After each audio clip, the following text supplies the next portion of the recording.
Welcome back, folks. Nerdy Pastor back in the house. A little morning coffee here. Thought we would talk today about the American Presbyterian series as we jump into Robert Louis Dabney today.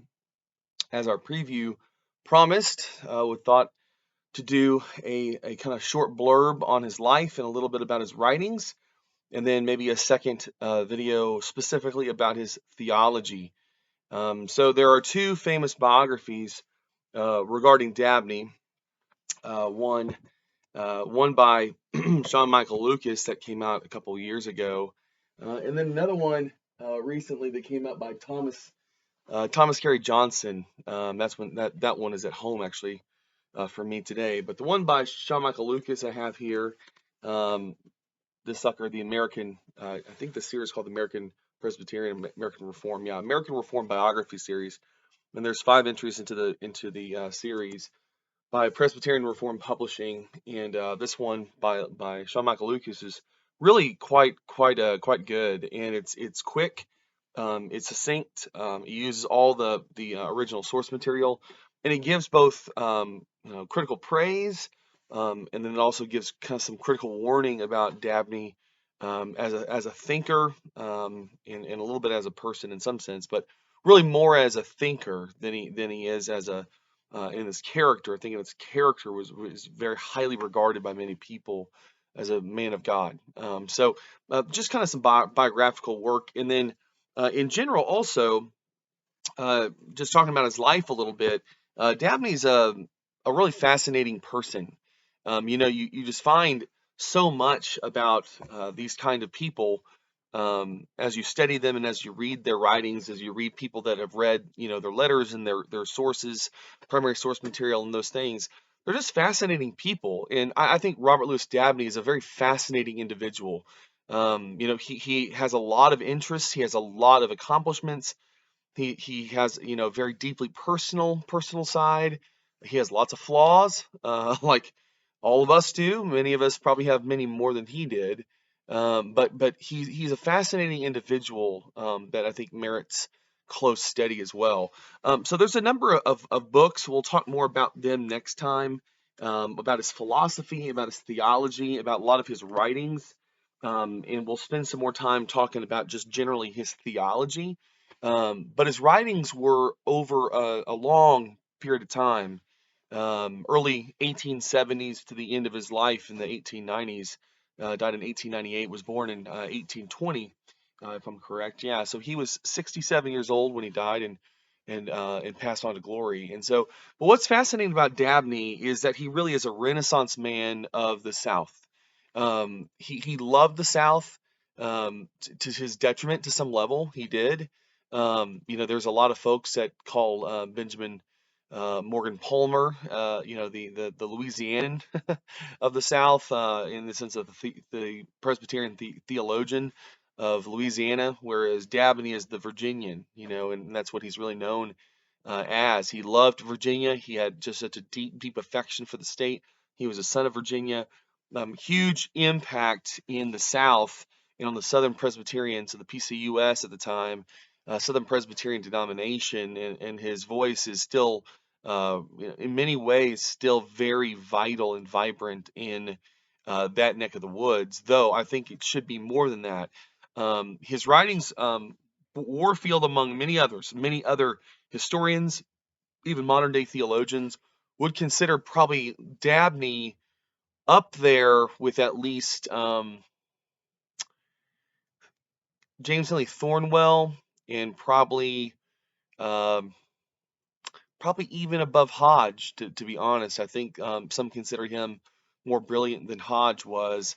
So he's at least, if not the very top, kind of tied for the top or the second to Henley Thornwell when it comes to important thinkers in the Presbyterian American tradition. So this is a brilliant man who is not just a theologian, but a brilliant philosopher in his own right. He started the moral philosophy department at the University of Texas in the late part of the 19th century.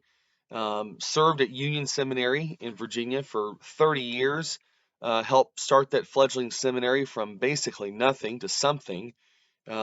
Taught almost 500 students in theology in his time there. So obviously you can tell there's much smaller classes back in the day than there is now, and graduation rates and things like that. Just the amount of people that go to seminary is just insane today compared to then. But he really loved Virginia. He really loved Union Seminary in Virginia. He helped start the philosophy department at the University of Texas. He was born, like I said, in 30, 40 years before the Civil War. His father died at an early age. He really had a very high view of moral integrity, of honor, of being the man of the house, of making sure all his finances were in order, and the like. Was converted most likely early in college of some kind. Went to the University of Virginia. Thought it was kind of a mess of an experience, but didn't have a high view of the people that went there, to be honest. Kind of a rabble rouser kind of idea of folks that went there. But Dabney's a fascinating individual in that he has such a high view of honor and integrity and moral compass. Everything he does is calculated, is intentional, is very put together in that sense. Was a voracious reader, was a titan intellectual at the same time, and someone who had a huge impact on the churchmanship of the Southern Presbyterian Church. He was a traditional old school theologian, like many were in the South and also in the North. Actually, Hodge was a traditional old schooler as well in the midst of the New School, the New Light movement. In the mid to late 30s, 1830s and 40s, and the Finneyism that was going on. Second Great Awakening was going on during that time. But Dabney's your typical old school Presbyterian, has a very, very, very high view of statehood, has a very, very high view of the family, very, very high view of education coming from private or familial institutions instead of the state. So his thought is really important on how he has a kind of a prophetic voice on how things were affected generations later. So he's very relevant as a thinker, as a philosopher, as a moral philosopher, as a theologian, and we'll talk a little bit more about that in the second part, and has a very, very high view of the church. Though he has a little bit more of a mediating view amongst the American Presbyterian theologians of his time. He doesn't kind of slide to one extreme or the other on Presbyterianism itself or the church being, the spirituality of the church, which is well known as a doctrine in the Southern Presbyterian tradition, though also in the Northern Presbyterian tradition as well. But he has kind of a mediating position on that amongst the theologians. So he's a very keen thinker, but he's very even-handed in a lot of ways. Um, his upbringing, again, lost his father early on. He was married, lost a number of sons in his life. I mean, he knew a lot of heartbreak. He was in the Civil War, obviously fought for Virginia, fought with Stonewall Jackson, wrote the first biography of Stonewall Jackson. Some people did not receive it super well, given that it wasn't the most accurate, or it just wasn't a highly acclaimed biography, even in its own day. Even though I think it still, merits attention, it's not been considered like an acclaim or laudable biography in many respects. But it was a great start. Given that he knew Stonewall Jackson firsthand, working basically as a field runner, a chaplain, one of the officers for Stonewall Jackson. Just a very, very, very interesting figure. Had so many different life experiences and was just involved with so many different avenues of the church in his life. So Dabney is a very fascinating person and merits, I think, a lot of attention just for who he was as an individual, as a statesman, as a churchman, as a theologian, as a philosopher, as a Christian. Just a fascinating individual.